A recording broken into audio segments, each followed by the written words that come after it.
Hey, welcome back to the Weekly Whistle, Here I am. Vinny and Lisa. How you doing, guys? We are here April 27th, 2026, and we're going to bring you some great stories. But first, I have to tell you some important information that I learned about my handsome co-host over the weekend. Shoot. So we had some awesome sushi this weekend. Yes, we did. I didn't have sushi, but you guys did. And that's what we learned, friends, that this is Vinny non mangiare pescare. Okay? He doesn't eat fish. The only Italian guy maybe that doesn't eat fish. No, pretty much. I get crucified whenever it's possible. I get crucified. That's great. So, but he did bring us to a great sushi place. I have to say, he knows how to pick them, and we really had a great time. And the chicken was great. The chicken was good. I had to try it. It was good. It was a good time. What else? Update us on lacrosse, Vin. Come on. Update lacrosse. So we had senior day on Saturday. It was a great time. They won, so they went undefeated in their division. So the playoffs start on Wednesday, and then the finals on next Saturday. If they win, we get a shot at we get a seat in the NCAA tournament, which is super duper cool. My daughter's never seen that, so that should be great. We had a big luncheon afterwards. You know, a lot of nice things said about the seniors. We all went out to the local establishment for a while, all the seniors who are over 21. And then we stayed the night. We checked back in. We checked back into the hotel. And then we went out for the after party, if you will, the college after party.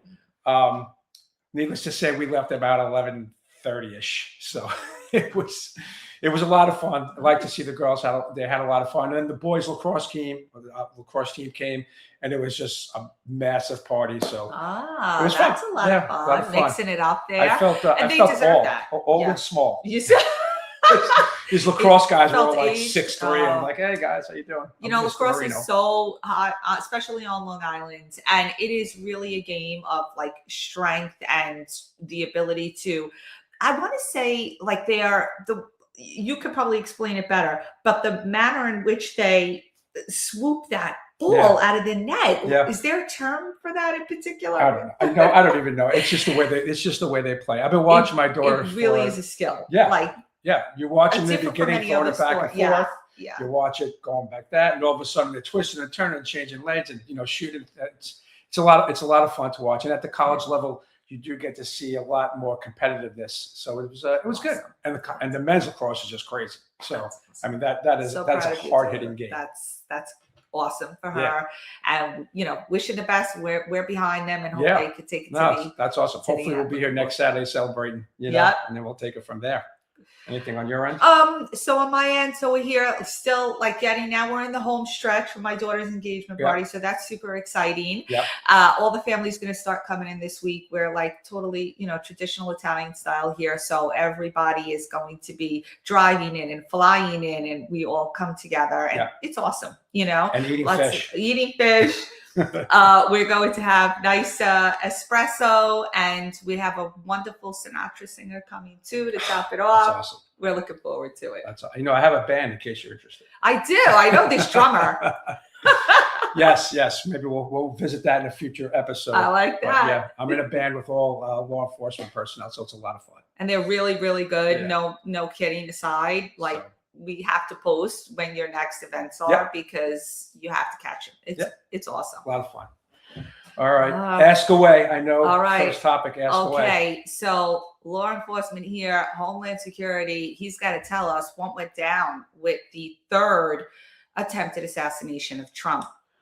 White House, what are they called? I don't even want to call them journalists. Oh, the correspondence dinner. Correspondence dinner. So the White House Correspondence Dinner, which is one of the huge, largest get-togethers of the year. Right.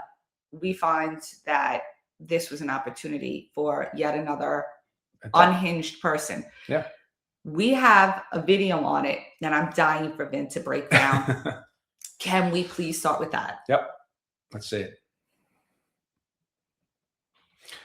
All right, watch this. She's going to run right past.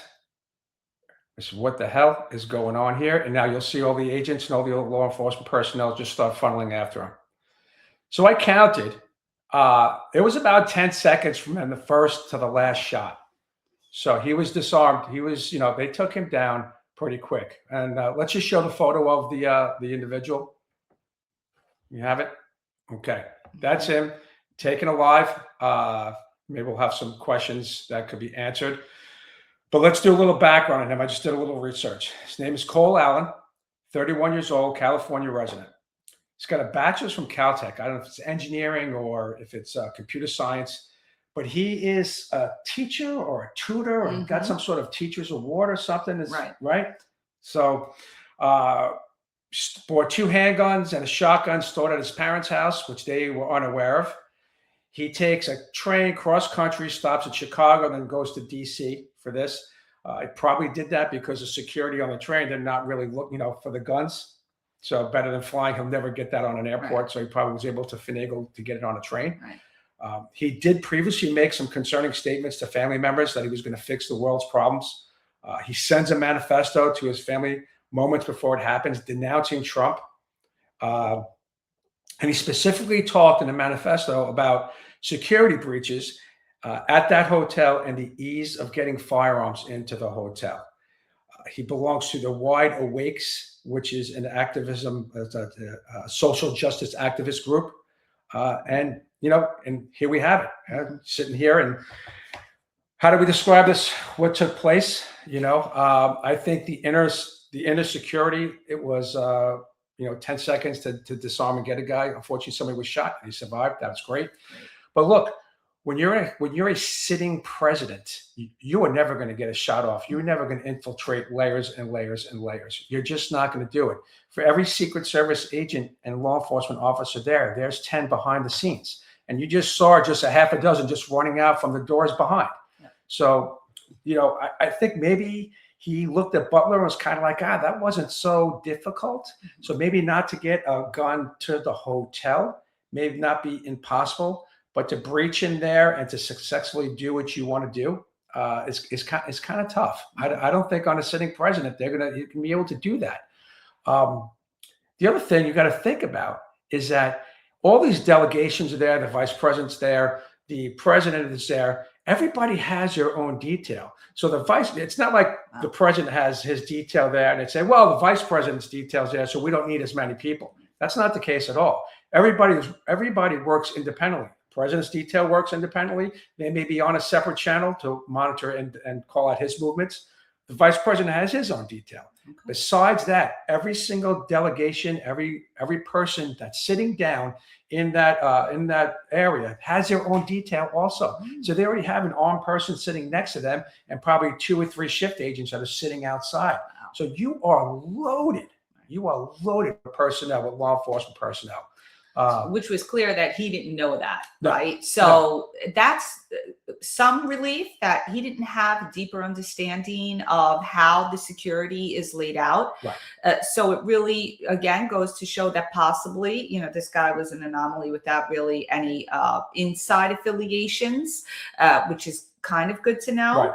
However, there seems to be, what is that term that you were speaking of beforehand, that first layer? You said the outer layer, the mono something you called the magnetometers. So what is that? So he ran past the magnetometers. The magnetometers are basically the metal detectors where uniformed division officers sit there, and there's usually a special agent from the Secret Service. A lot of people don't realize they get Secret Service agents mixed up with uniformed division officers. There's 2 layers of the Secret Service. Uniformed division, they're inside the White House. They're the guys in the uniform that are magging people, letting them coming in and out. A lot of times they bring their canines for the dog sweeps with the military. And then you have the special agents that are usually assigned posts or roving posts, and they're usually the ones with the suit and ties on. So he blew past the magnetometers. So it's very easy as a law enforcement officer to say, hey, this guy, we have to stop this guy immediately. There was no trying to finagle, trying to get anything in. Okay, so I know that recently I was just at an amusement park, and in front of those magnetometers were officers, saying, hey, put your bag in a basket. Where were those officers? How did he get past that first set? Were they near the magnetometers? Yeah. you can't see from the video, Right. so there's probably a space in between each magnetometer Okay. where like a uniform officer stands or an agent stands. Maybe he just saw where there was a break. You know, there's just a line of people. Maybe there was like a 3-foot break in between where somebody was that's not a fixed post to stand really like right there. That's your eye view. Yeah. That usually doesn't happen when somebody comes barreling through, because that's an instant problem. That's like an instant, all right. I could see that. He's got to go down. Thinking back to going through the, metal detectors, I could definitely see how I could have gotten around that if I was crazy like this guy. Yeah. And also, I would have to be a really fast runner. I mean, he was fast. I would like to see if this guy was on cross country or something in high school because he was ridiculously fast. Well, when people like say run for their life, right? Like people get this inner strength, like, and you've heard these stories where like they're destined to do something and move a car or whatever, and they have something that they truly believe in. That's where that inner strength, that inner speed comes from. Now let's back up about that. You're getting this adrenaline rush, and usually an adrenaline rush comes when you have a situation presented before you at that moment, right? This guy is a Caltech graduate, 2017. So we're talking 9 years ago. And then recently in 2025, a computer science master's. Okay. So he's still like, it appears in that span that he's some kind of lifelong student, right? Which I don't oppose to a certain extent. Tutoring job. So he doesn't seem like he acclimated well in his field, clearly, and did not have a full-time job. A little bit too much time on his hands, Ben. And clearly watching the wrong type of media and input, perhaps coming from this Wide Awake group. Could be. It could be. So there is a group that funds the Wide Awake group, because the Wide Awake group is comprised of mostly artists and cultural people. Which tend to be on the liberal side. Right. Which definitely tend to be on the liberal side. And so I believe that one of their mottos was that they believe that they can achieve without harm. They can achieve their kind of emancipation without harm. Well, clearly that message wasn't received by one of their members, Mr. Cole Allen, who went and attempted the third assassination on Trump. Now, he also had in his manifesto, which he had plenty of time to write this manifesto as well. You're a person who should have done research. You're an engineer. Like, why are you taking one side of a story? Right. And that's where the motto, comes in. You can be book smart, but it's nothing if you're not street smart, right? 100%. If you have no common sense. Yeah.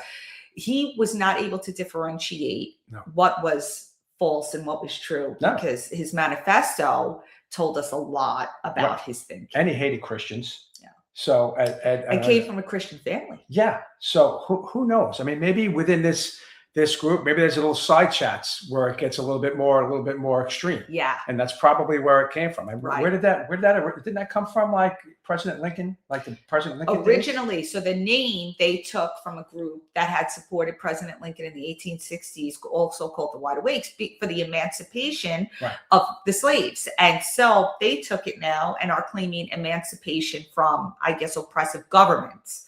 Is the new Wide Awakes, established only in 2020 by one of the artists, I believe Hank Willis. So that is interesting. Seattle based. A lot of problems with liberalism and protests and whatnot coming out of Seattle. So not surprising there. And one of those Seattle-based nonprofit groups called the Amplifier did issue that they distanced themselves from Alan Cole and didn't know him personally. Cole Allen, excuse me. They distance him now? Now? Yeah. So recently, but it's a problem. And then you have the brainwashing, with everything else. I mean, look at how many, these the media outlets, they're all against him. And that's a problem. Just politics aside for 1 minute, like there's always an issue. It's always a backspin. There's always something with whatever action the president takes. And, everybody talks about, the ballroom. This is the reason why you need a ballroom. It's controlled by the Secret Service. It's an NSSC event. It's controlled by the Secret Service. Military had a big part in it. Secret Service had a big. It's going to be secure. It's going to be locked down. None of this is going to happen. But how do you fix this moving forward? Because I watch every news channel to hear everybody's different take. There's a lot of criticism on how do you secure that building before you even get to the venue, right. And that hotel is 1,100 rooms. Yeah. How do you do it? Yeah. If you buy every single room for 3 days, that's probably $2 million. Right. So the taxpayers would throw a fit. So how do you do it? You have to figure out a way to keep business flowing and lock down a certain area. And that's a difficult part. And what a lot of people don't understand is that the Secret Service battles a lot with their staff, with the president's staff.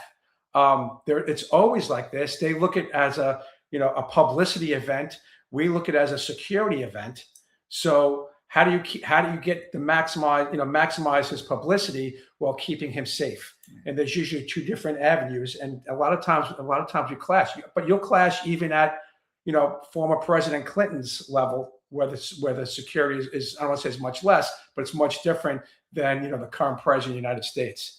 So there are always issues. Proactive being reactive. If you're out there, I know everybody's seen when it took place. The guys that came out with the M4s, with the assault rifles. Okay, they're reacting to a situation. If you had those guys in the front in the very, very beginning, maybe he wouldn't ran back. But now you have the presence of a guy with a machine gun or an assault rifle, and maybe the staff doesn't want that look. Well, you know what? If you don't want that look, that would have stopped that right off the bat if you had that. I know they don't do this. I'm always a big fan of these non-discretionary posts where it's like nobody should be there. Just grab the military, grab the National Guard, grab the Marine. Listen, there are so many times as a brand new agent, and you have to work your way up. People watch In the Line of Fire and like, oh, I want to be a Secret Service agent. Well, I mean, that's fine, but that's going to take you half a career to get to where that movie starts, right? They look at when you were hired, and they say, hey, the lowest guy on the totem pole, he gets the basement, he gets the attic, he gets outside in January. Yeah. So, you have guys who are trained to make discretionary the discretionary decisions. If there's a door where they say, no one is to go through this door, you could always hand that off to a Marine, right? To a National Guardsman. But now what paperwork, so to speak, do they have to go through? Because that was the issue that they had with some of the states asking with ICE and the situations and the protests going on, for example, in California or what have you, that they bring in the National Guard, and the state, the governor said no. So does the governor have control over that National Guard? And would have been the case in DC? Territory. That's a different situation. Okay. I mean, you're using them just take out say the military, just say the Marine. You're using that for a specific function. They were against utilizing any extra personnel for ICE and immigration purposes. So they'll fight that tooth and nail. They don't want anybody assisting with that. Well, what about the situation with the Capitol Police? Nancy Pelosi didn't follow through on that, and Trump had called for protection during that January 6th event. So what I'm saying is there could be people in place that control a certain area where you're supposed to get that military support or that Capitol Police or that National Guard. Right. And they say, no, we're not going to give it to you. Yeah. It's all about change, and people just don't want to change. And that's the problem. And you got to remember something: when you're at the top level and you're getting ready to retire, you're really trying to do more with less. So you put that on your resume. Hey, I did this, nothing happened. And I cut the budget by 15% and nothing happened. But you're basing that on nothing happening. The problem is when you cut the budget, like we just saw in Butler, when the Secret Service has a half a dozen people and they're relying on other agencies like HSI and other, which are great agencies, which I came from, but they're not protection agents, and then giving more of the responsibilities to the police officers who are supposedly know how to do their first responders and trespassing and whatnot, because you do need them. This is the problem that you come into. But it's it's communication problems. Like I said, there may be. I heard somebody say, well, there's many different plans being implemented, security plan. No, it's not. It's the Secret Service plan. They're controlling it. Now, if Director Patel and everybody's delegation will get a copy of that plan, say, hey, listen, this is the protocol to follow. You guys are going to come through that door, not the general public. We're going to do this. This is the time. Everything is laid out to the T, to the step. Wow. Okay. So it's fascinating when it all goes into play that it's just a little part of this big giant puzzle. But every piece has to be in that puzzle for it to work. Right. So I'm glad nobody was killed. I'm glad this guy's actually alive. Maybe we can learn something. Yes. But man, we really have to, and the other good thing is that I think Jeanine Pirro is the one who's going to be, overseeing this. And she came out strong right there at the, press conference, immediately saying what he was going to be charged with. He's getting arraigned today. And our, weekly Whistle viewers just got a really, really great rundown of how it happens with the Secret Service, how it takes place, and how this guy got not so far, but as far as he did. And Jeanine Pirro taking it to the next step, telling us what he's, going to be arraigned on. What's more interesting is you mentioned Kash Patel, and in his manifesto, Mr. Allen was sure to indicate that explicitly to exclude FBI Director Kash Patel from his assassinations. So he had listed, I think, some of Trump's immediate cabinet. Yeah. And Kash Patel was purposefully excluded. Which is odd. And that's what makes somebody like this more dangerous, because he's not actually going for Trump. Trump is the bonus at the end. Right. He's going for his people. All his muscle, right? All of it. Wow. Right. So he doesn't have Trump in his sights. He has everybody else, get them all out of the way, and then I'll deal with him. Yep. And that's what makes somebody extremely dangerous. Yeah, he definitely was. Let's take a second to talk about Barack Obama. I don't even want to give this big O any press at all, but saying that although after everything had already come out, we knew he had a manifesto.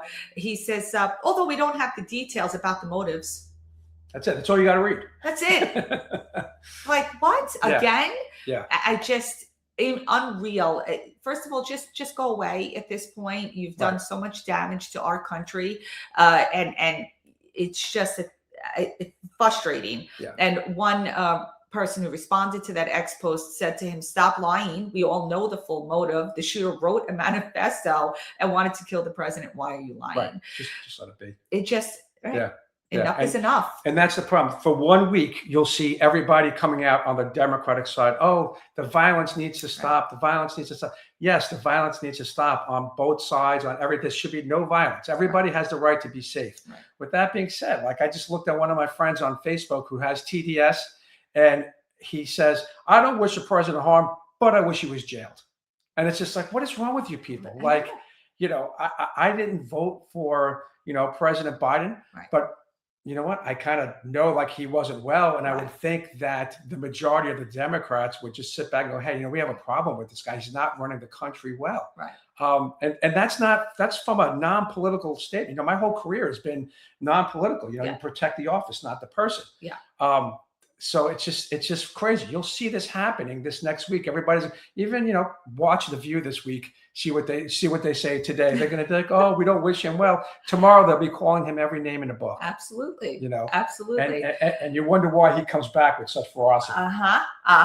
You can't blame him. So, but we're very, very happy that the person was caught before any further damage was done, that the police officer who suffered a gunshot wound will be healthy and happy and have a quick recovery. Yeah. And maybe we will learn more, because unlike the other would-be assassins, they were taken out. This guy's alive, and let's see if we can learn anything And the only other thing that I want to add, it drives me crazy when I'm flipping through the channels, and it's MSNBC, it's Fox News, it's CNN, when somebody, a master's in Homeland Security is trying to, do this play-by-play, when the guy never even held a gun, he never put cuffs on, he never devised a plan.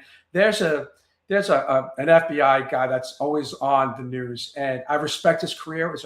He has an incredible career, but he doesn't know a damn thing about protection and what it takes to, implement such a plan like that. And he's commented, oh, Secret Service need to do that, and you need to, who should be commenting? Former Secret Service agents should be commenting. People who are on these big protection assignments. Even NYPD has a protection, has a protection group. They kind of understand. They've worked with us. I remember, whatever it was. I remember giving that class to NYPD. Just to say, hey, this is how we roll. This is how we do things. So they have an understanding. If it runs bad, hey, we're shooting out, and this is what we're going to do. So, but man, just keep it. Try to listen to the guys who've done this. And look, I spent a third of my career in the Secret Service. No way am I saying I'm an expert, but I've secured a lot of places, with the assistance and being site agents and transportation agents. So I know how it works. Again, I'm not an expert that had a 20-year career, but with that being said, just try and take it with a grain of salt that someone who's trying to break this down has zero experience in devising a security plan. Right. They always put them up there like they're the experts. God. Meanwhile, they're AI. They can AI a security plan. Use discernment, right? As soon as you see the word expert, just say, question that. Yep. All right. Let's we'll move on because we'll probably talk about this later this week, because we're going to have so much more coming out on this stuff. So we'll stay in tune with this. So stay tuned and catch up to the next part. Congressman Omar, what is going on? So Ilhan Omar fraud situation, claiming it's an accounting error, as you can see there, $30 million financial disclosure.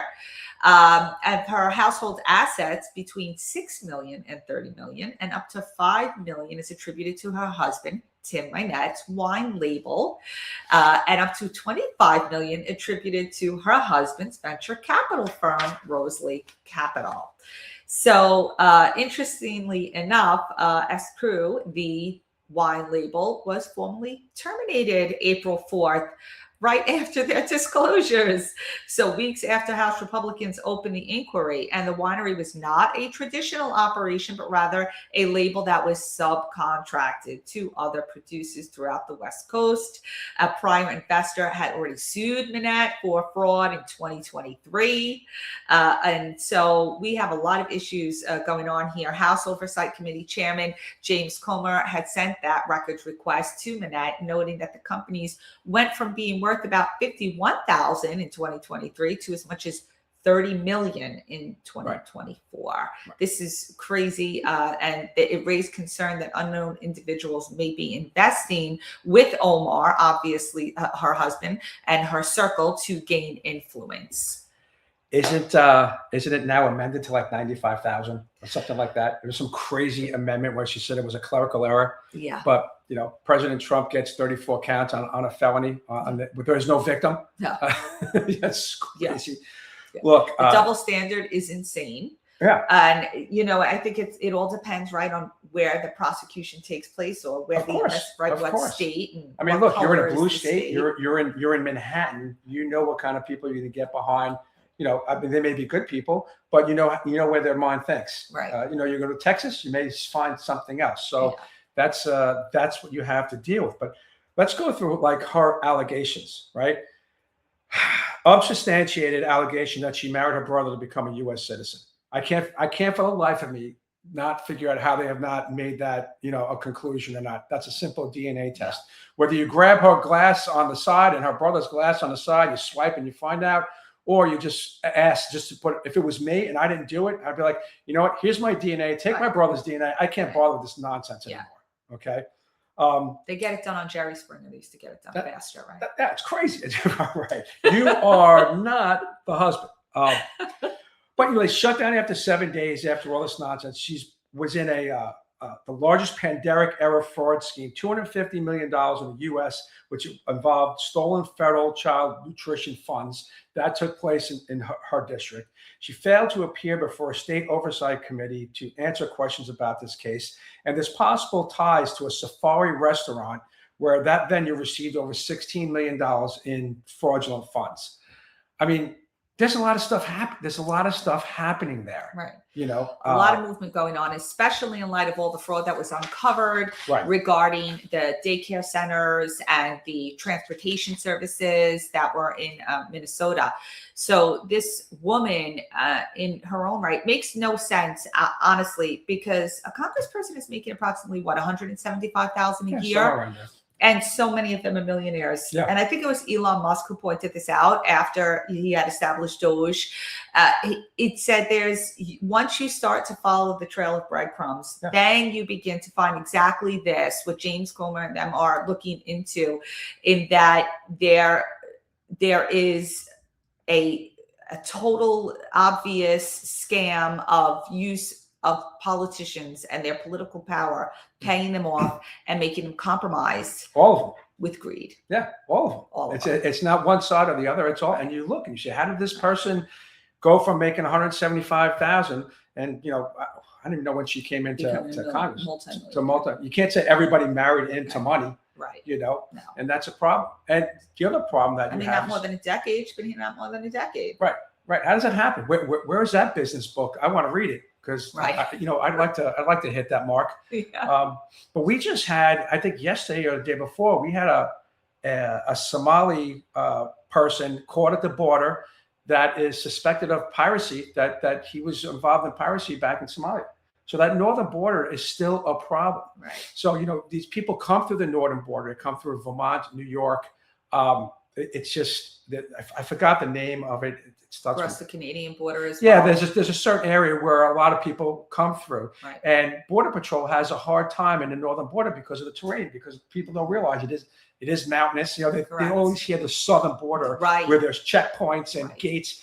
It's not the case in the southern border. Everybody's kind of looking here, and nobody, the news especially, is never paying attention to what's happening. I have been, I've been on top of the northern border since, for half my career when I slid over to Homeland Security. Wow. That's a big problem. So you have, a community that just, say Minnesota, hey, Somalis are going to Minnesota. They have a couple things going on that's in the gray area, some fraud. They call back home and say, hey, I'm making X amount of dollars here. You guys need to come over here and do the same. And that you're seeing you're seeing a dozen years of that taking place, or even 5 years. Right. Like you're seeing that massive amount of fraud taking place because they're calling back home and they're saying, hey, listen, this is what's going on. We got your back. Come over here. Right. And everybody claims, asylum. Everybody, I'm tired of everybody saying this, there needs to be immigration reform. It does not. I'll say it every show. There doesn't need to be immigration reform. You just need to follow the rules and follow them correctly, and everything will be fine. You can't tell me, if you claim asylum, there's got to be a reason why you're claiming asylum. Not every country, and quite honestly, if you're claiming asylum, you're supposed to go to the first country or adjacent country and claim it there just to get out, not to come here. But I don't want to say it's a loophole, but we've gotten lax with that. I am comfortable to say our immigration laws are fine from a law enforcement standpoint, but you just got to vet these people properly, and we'll be okay. And they say we have activist judges, Vin. Yeah. And that has also caused a very serious issue in our immigration policies and laws because they are misinterpreting them, possibly, right? Because that's, I think that, what was it? Bossert was one of them who said, no, you're going to have to bring the whole Venezuelan plane back with all the illegals. Right. It was just ludicrous how they keep blocking everything that Trump does to protect our borders, Right. And so now we see it, and we're seeing it within the politicians that basically support all of the open immigration. Right. Now, what we see is that you've been supporting open immigration, and we have a serious fraud issue as a result. Surprise, was that not going to be connected? Something I hope comes out is Keith Ellison, Minnesota AG. He was head of the DNC. There's no possible way he isn't aware of all this as well. So I'm just going to throw that out to all whistlers out there. Keep your ears and eyes open on that. I hope an investigation comes upon him as well, because I think we may hear more about his involvement in this. But for now, it's Ilhan Omar cracking that case open. And will we do you think we'll get to the bottom of it? Or will she just resign from office? I don't think she's going to resign. If it was me with all this stuff already, I would have, even at the, hey, I married my brother, I would have been like, all right, I'm out, you got me. Like, I would have stopped there. Right. I mean, she. Why does she feel so protected? Right. Right. You guys got to remember something out there. An investigation isn't necessarily a bad thing for either party. Right. You just want to find out what took place. And if these people are honest, you'll find out what's taken place. And we could put that to rest. You could put the rest that, she didn't marry her brother or she wasn't involved in a fraud. But Ellis, go back to him. He just wants votes. He's going to shut his mouth. He knows that the Somalis making a fortune over there in fraud, and he just wants them to keep coming. And and that's it. But that's the thing. He's the AG there. So how does that all run down, right? So he's the top law guy in Minnesota, and you knew this was happening for so many years with the immigration issues there, not with the fraud, but with the immigration issues certainly. And then you see that a major politician who's in the headlines a lot, Ilhan Omar is always in the headlines for something she's saying or doing, and all of the sudden now we have her husband, an affiliation with a winery, all of the fraud going on with the Somali community and the daycare centers and the transportation, et cetera, and you don't have a word to nothing. Like you're not gonna say we're gonna look into this. We don't want this for American, living in Americans living in Minnesota. And what a lot of people don't realize, Nick Shirley's doing more work than he is. Oh yeah, 100%. But when somebody new comes in, like a powerhouse, like a new attorney general, a new president, a new U.S. attorney, they get their direction and they'll just say, hey, we are now focusing on this type of crime. And they don't want to be bothered with anything else. So he may say, let's focus in on violent crime. I'm just using this as an example. Don't worry about the fraud stuff. And then that gives everybody with the fraud stuff to go, hey, this is great. And that's what happens. I mean, we saw it with the Obama administration. We saw a change with the Biden administration. Everybody likes to focus. Trump is very focused in on the immigration part and getting those people out. Biden was focused in on something else. And then his FBI directors, follow suit. So it's really who's at the top that kind of barks your order where you want to slide. Yes. And it's not that you're not prosecuting those. But those crimes, you're just saying, hey, I want to focus in on this. And everybody in that chain is go, oh, the boss said we got to focus in on this. I don't want to hear that. Right. So that's the underlings, right? Who act on the boss's orders. My focus is on the boss, but Vin likes to give them the benefit of the doubt. He's too good, but Vin no mangiare pescare. Let's catch that fish, Vin. Come on. I want the big fish. Listen, I catch the fish. I'll hand it over to you. I'll break it down. All right. Talk about Vin. Vin. My God. Another one. Another two. Yeah. Before we wrote this segment up, there was another one. This is just really now has, you want to talk about X-Files all over it. Do we have a photo? What is going on? Do we have a photo? UFO David Wilcock death.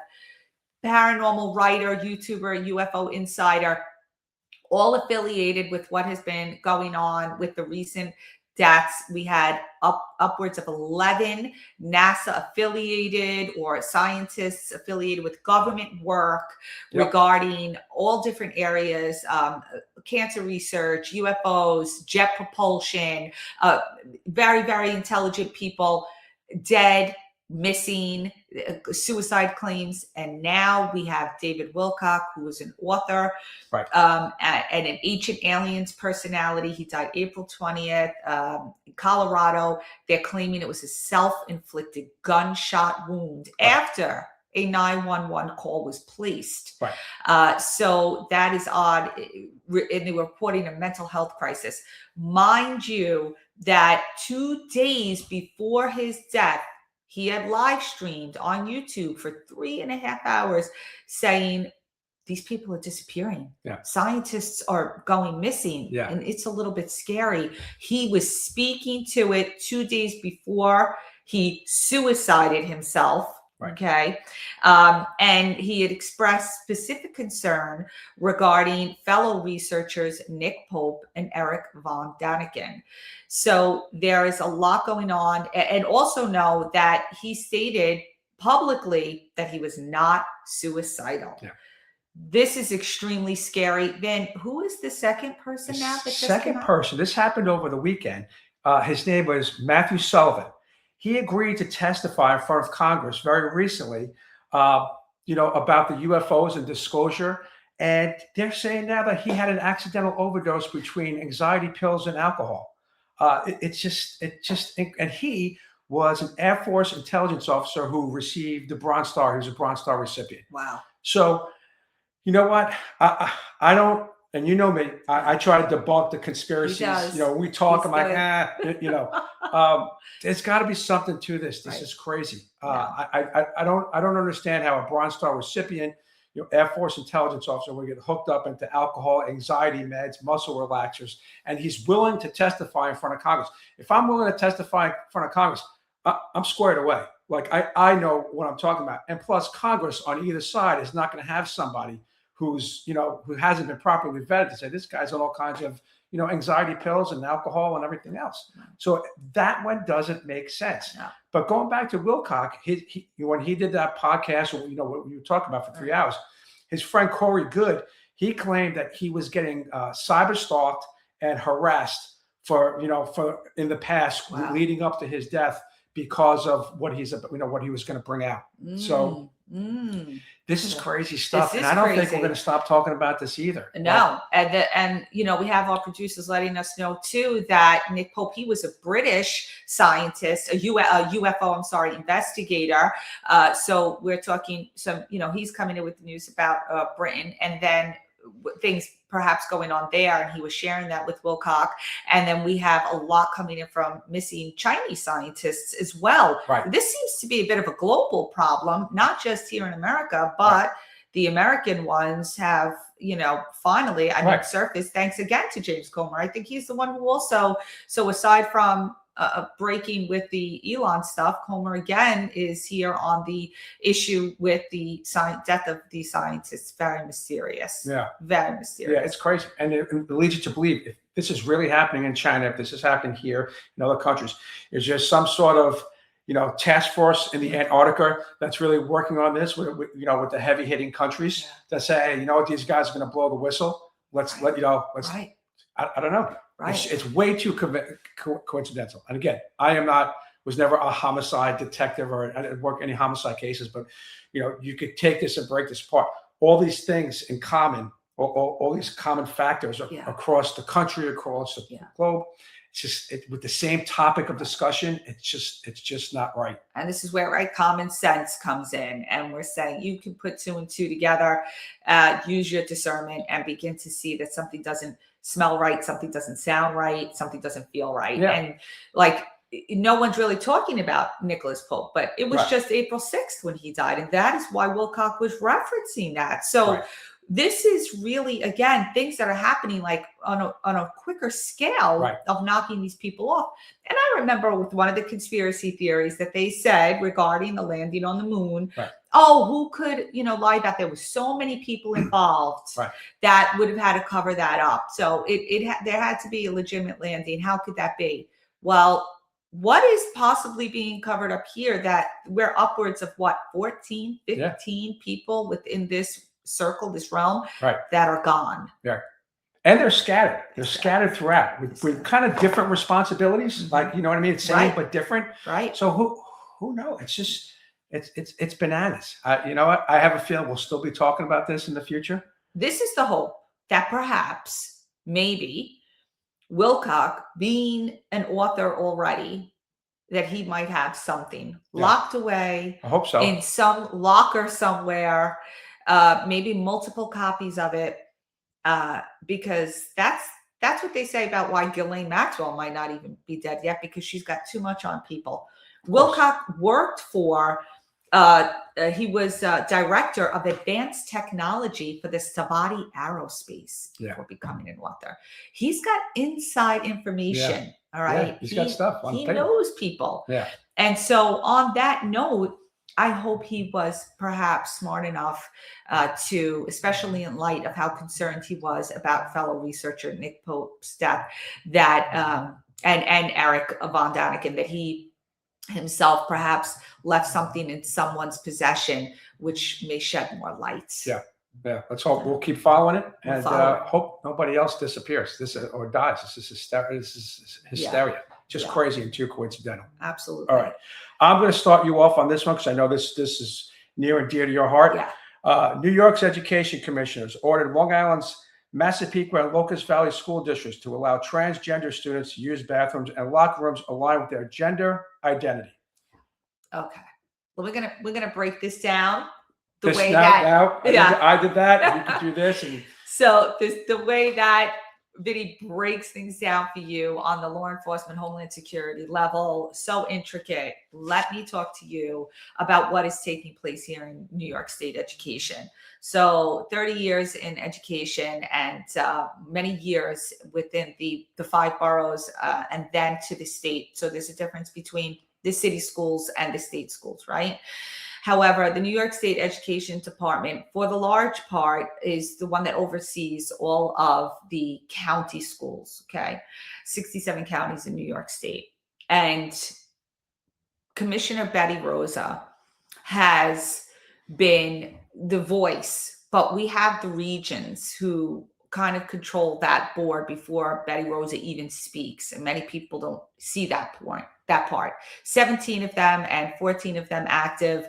And they work to pass these laws. They're not laws, they're guidance, actually. So let's Policies, make that like a policy. Right, a policy, so to speak, that is supposed to serve as guidance. However, what we're seeing is that when a school district such as Massapequa or Locust Valley decides to say, thank you for your guidance, but no thank you, they get punished. This is not the first time, and we're seeing it more and more as an oppressive factor from the New York State Education Department, working as almost like a communist arm of government. It's, if you don't listen to this, then we're going to do things to come in and possibly remove your board, strip you of funding, and other very serious punishments because the school district is acting on behalf of the wishes of its community. And that's how a school district under the Title I of New York State law is supposed to be acting. They're supposed to be protected and work with what their community needs. That is being overridden in many, many ways. So in a decision Tuesday, Rosa sided with the New York Civil Liberties Union. They had challenged, they were paid to come and challenge the transgender policy adopted by Massapequa and Locust Valley. There was a student who wished to play on the team of the opposite sex of which they biologically were. And Massapequa and Locust Valley had decided to stick to the fact that locker rooms and sports, et cetera, should be reserved for the proper gender that you were born with at birth. In walks Betty Rosa and decides she's going to turn this all on its head. Where does she get her power from? Vinny, this is the interesting point. This is what I want our whistlers to hear right now, is that in 2024, massive change happened under the New York State's Constitution, New York State human rights laws, and it is embedded now in the New York State Education Department. And that is that they expanded Title IX. We touched upon this in another podcast, a little more here. They expanded it by like 11 classes. So that kind of goes against what the federal has already said. Like, you can't do this. There's two sexes, and Trump had passed an executive order on it. And there was already a court case saying that you can't expand Title IX. However, in New York State, they went the extra step and made sure it was a part of the New York State Constitution, which brings it into a whole nother category of legal jurisdiction. This is the problem that the school districts now face. But doesn't that federal law trump the state law? It should, but when you have a state constitution, you kind of have to unravel it in a different way. Yeah. And what we're seeing is that they are using very clever methods. New York State is probably the best example right now of how one state can begin overthrowing the American government. Yeah. That's what's happening in New York State government right here, right now. You're watching an overthrow. Yeah. And this really needs to be addressed swiftly. Because if one blue state can do it, imagine what it's teaching the others to do. Right. Do we have any articles on that account? Yes. No. Okay. Didn't know if we had that. But that leads you into Utah. What took place in Utah? The FBI basically. There we go. Right. Sends plans to get child transgender custody case. Apparently, a father who is transgender was bringing his son out of the country to go and have a sex change, and the FBI got involved, and they were able to grab him and bring him back. Right. According to documents, this in March, a 10-year-old child was supposed to be traveling by car to Calgary in Alberta, Canada, for a planned camping trip with a minor victim's biological father, Rose's partner, Blue, and Blue's 3-year-old child. They got arrested. That's in the court documents. So, we talk about, this is going on in the school. You still have to worry about, thank God this is breaching into federal jurisdiction, regarding this transgender, and Right. basically it's a kidnapping charge. But it doesn't stop. Like this transgenderism, this thing just doesn't stop. And thank God they were able to grab this kid. It doesn't. And what we're seeing is that it hasn't technically been reclassified, right? In medical journals on psychology, it is still, even according to John Hopkins, that it is dysmorphia. Yeah. And they're calling it, transgender, and they're including it as if they're a class of people who were just misunderstood, so to speak. Right. That's really not the case. Right. What we find time and time again with people that have dysmorphia, they have extenuating psychological issues. Right. Look at the father in Rhode Island at the hockey game, who he became trans after having been married and with children. He shows up at the hockey game, murders the wife, the ex-wife, one of his own children. His other child was, on the ice, and also his former father-in-law. This is, again, they act with this irresponsible aggression and anger that seems to be very unbalanced. And Right. so these things are getting overlooked. We look at the cases with the shooters. Right. So far, how many of them? How many? 9 of them with school Yeah, shooters, especially. Yeah, you could Google how many of the last mass shootings have been transgender, and that doesn't mean that all transgender people have mental issues. And, Absolutely not. there are great people out there. Right. But if there is an issue, and I think that kid had a right to decide for himself, not to get that forced on him. Right. What you're seeing is the adults or the parents that may have some issues, they are pushing these kids, and maybe this kid is just gay, and that's okay. Like Right. everything is okay, Right. as long as that kid makes his own decision as an As adult. long as This it's is what we healthy, do. right? And how As many long times as do we it's see healthy. where that someone was forced into that, and then when they become an adult, they're like, that was a big mistake. Right. So like we look at, there was a case only 2 years ago, Comstock School District.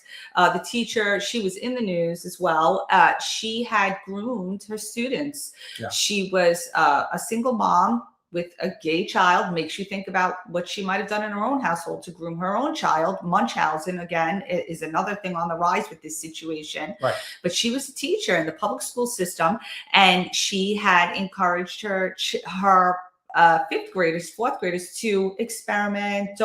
You can be whoever you want to be. You can kiss whoever you want to kiss. And one of the students in the class really wanted her teacher's affection and attention, which many elementary school children thrive on. Right.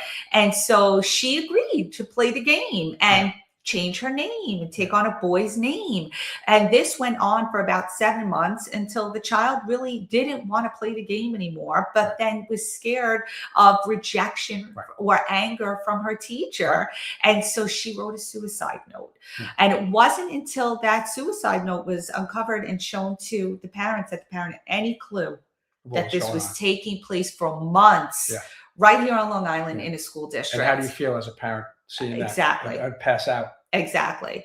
And so, again, and this is where it comes in with the Betty Rosa situation. Instead of this going to a court case, this gets handled within the administrative procedures. Right. The union protecting this teacher, who clearly inflicted emotional and psychological harm on a student.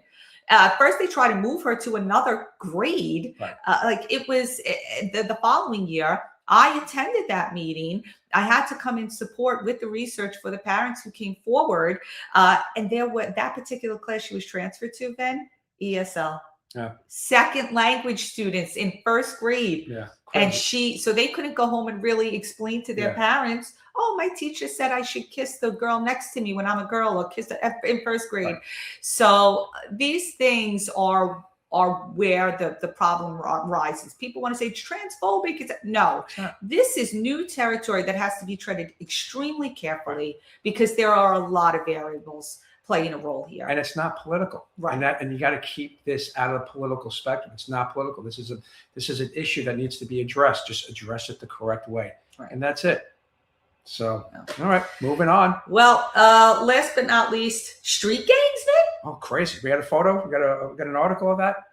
Yeah, they're swarming the cities. You got California, you got DC, you got Chicago, you got these kids that are getting together online socially and saying, let's meet up 2 hours before here, doesn't give police officers time, doesn't give the locals or federal law enforcement officers time.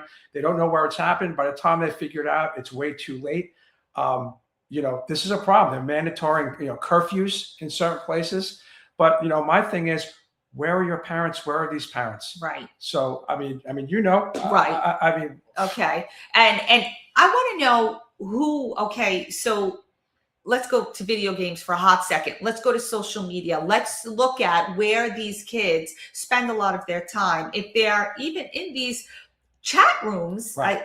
To be engaged in this type of activism, where are they being misled to think that they're being rebellious? Because this is the age group when you want to be rebellious, right. This is the time. Right. And so they're really being taken advantage of and manipulated. 2 14-year-olds were charged with assaulting an officer, resisting arrest. Nearly a dozen juveniles arrested on April 4th, known as the teen takeover in Washington, D.C., for one example. And so I'm wondering if these flash mob style protests and events, they're overwhelming local law enforcement. Obviously, they are. This is really like a plan. You're going, all right, 2 hours, we're going to go out. Where are those orders coming from? Because I would find it hard to believe that a 14-year-old came up with this. You know what? I think there are some adult gang members or adult gangs that may be funneling this information. Hey, cause some havoc over here. Okay. And 1 or 2 people think it's cool, and they're perhaps pretending to be 14-year-olds. Yeah, could be, and they're voicing their opinion and making things happen. Right. It's all I know is if I spoke to a police officer or assaulted a police officer, never mind, that would be so out of the question. But if I ever, talk back to a police officer, my father would force a piece of fish down my throat. Yeah, absolutely. I was just not right. Nobody, you were absolutely, your father would be like, I don't care what you did. You ever talk to a cop like that? I grew up in a belt and wooden spoon house. 100%. Listen, that's the way it is. And I've got no problem with it because, authority was dispensed with love and guidance, proper guidance. If you're going to put yourself in harm's way, I'm going to harm you with, a nice wooden spoon to your, behind before you get yourself in more trouble. So this type of thing, I don't know, is it coming down to the parents? Largely, because they don't seem to be involved. And how many times do we see, and when I'm very happy to say this, but the millennials, they throw these devices. They don't want to hear the kids in the restaurants. They don't want to hear the kids when they're out in the pub. They'll just throw these devices at them. Right. Whereas I want to say that the Gen Z parents now that are coming up, they're like between 35 or so, 25 to 35. They are more like, I don't want my kids touching. So I'm hoping that we're going to see a drop in all this disciplinary problems. And also the whole idea of, you have to care for your child's feelings. And how does the child feel about that? Yeah. Shared responsibility with a 2-year-old. The kid's wrong. No, That's it. It's wrong. And now we're having these issues where 14-year-olds are out of control. Yeah. But I want to link to this for one hot second as we wind down to our last 2 minutes. And I want to say the Southern Poverty Law Center, SPLC, has been brought up on charges, 11-count federal fraud indictment, because they're accused of secretly funding leaders of what they call white supremacist and hate groups, which they publicly claim they fight against. So they were funding protests similar to what these 14-year-olds were doing. And that's why I'm thinking, where is the money and the time and the management to get into these kids' social media and their devices to organize them so quickly and so violently? So quick. Where is it coming from? Is it coming from an organization like the Civil Liberties Union that we see defending the pushing transgenderism into the public schools? Is it coming from the Southern Poverty Law Center, who's pretending that they're against hate while they're promoting hate to fundraise? Right. And is it that much money? I mean, you can offer a kid $100. Right. That's right. And if that takes $100, I'll do it. What do you want? Yep. I mean, an Uber, Eats, whatever it is, we'll pay for that. But I tell you what, if my kids were that age, I'd have them locked down on on your phone, just be like, hey, listen, where are you? That's and you right. can look to see exactly where they are. And there's some stuff going on there. You know that your son or daughter is involved. That's right. But- Apple Family, I think, does it. I'm not promoting Apple. I'm just saying I think they do have something to help Right. parents. All right. What do you think? I think that we are wrapped up for this week. We Lot of fed a stuff. lot. We fed Yeah. a lot. And we had our great friend, the weekly whistle cracking cases. Yeah, I love it. So we hope we crack the cases for you, our awesome Whistler family out there. And we hope to see you next week. Yeah. See you next week, guys.